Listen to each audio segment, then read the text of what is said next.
الحمد لله كفى وسلام على عباده الذين اصطفى أما بعد.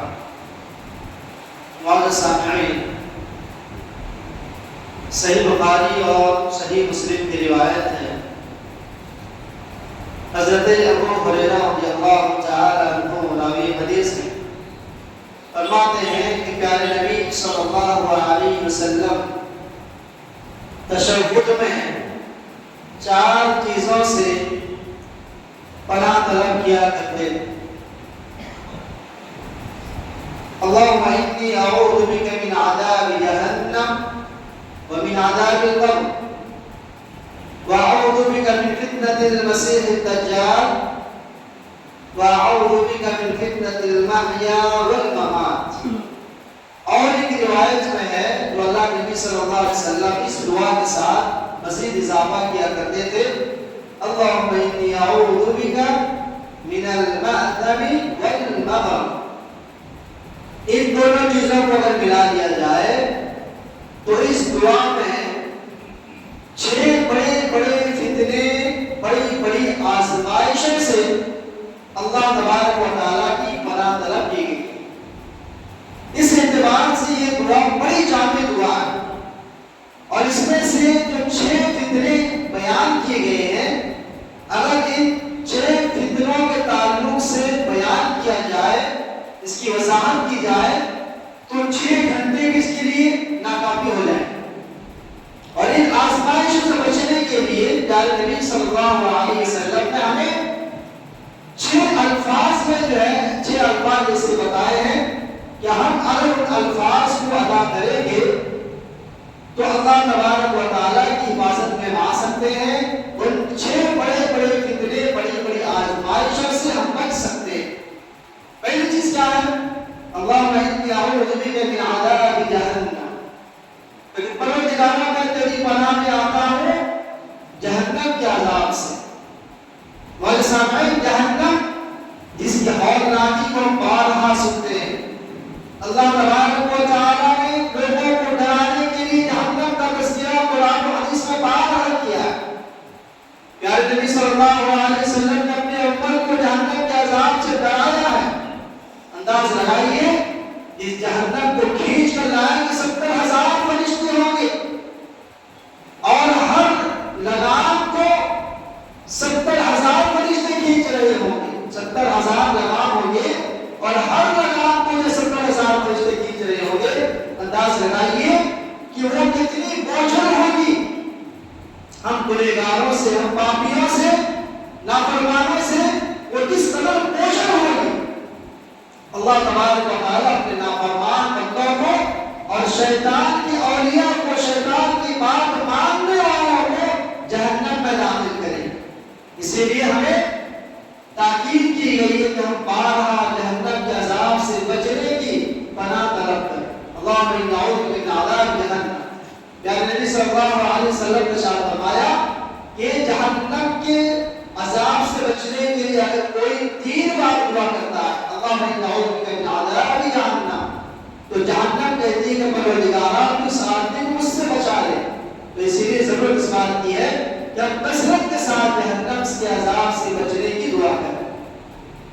اور دوسری چیز، ومن عذاب القبر، قبر کے عذاب سے۔ اللہ اکبر، یہ قبر کا جو مرحلہ ہے، انسان اگر اسے غور کرے، سمجھے، تو اس کی دل کی دنیا دہل جائے۔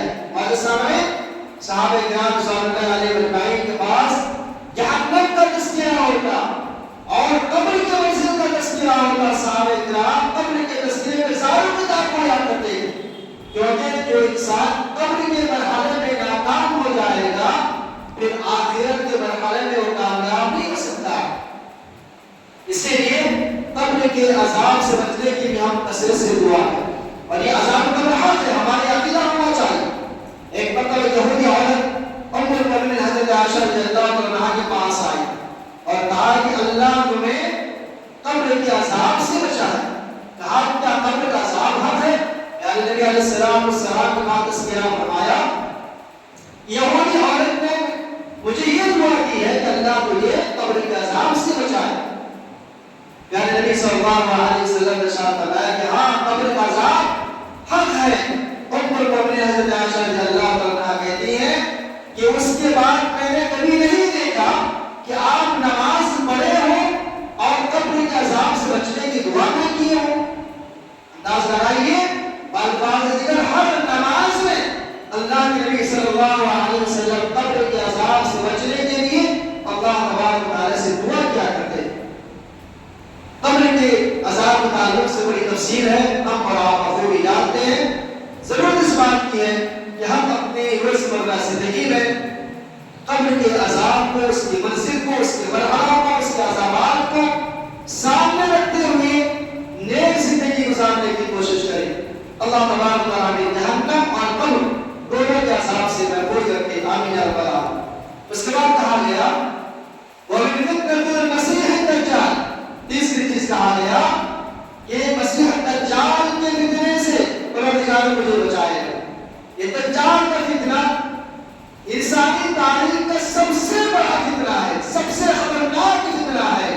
وہ دجال جو خدائی کا دعویٰ کرے گا اور اللہ تبارک و تعالیٰ ہمیں آزمانے کے لیے اسے اتنا پاور دیا ہوگا، اتنی قدرت میں رکھی ہوگی کہ وہ ہوا کو حکم دے گا، جس رخ بننا چاہے گا موڑ دے گا، اور خشک زمین کو حکم دے گا تو ہریالی اگانے وہ اگ جائے گی۔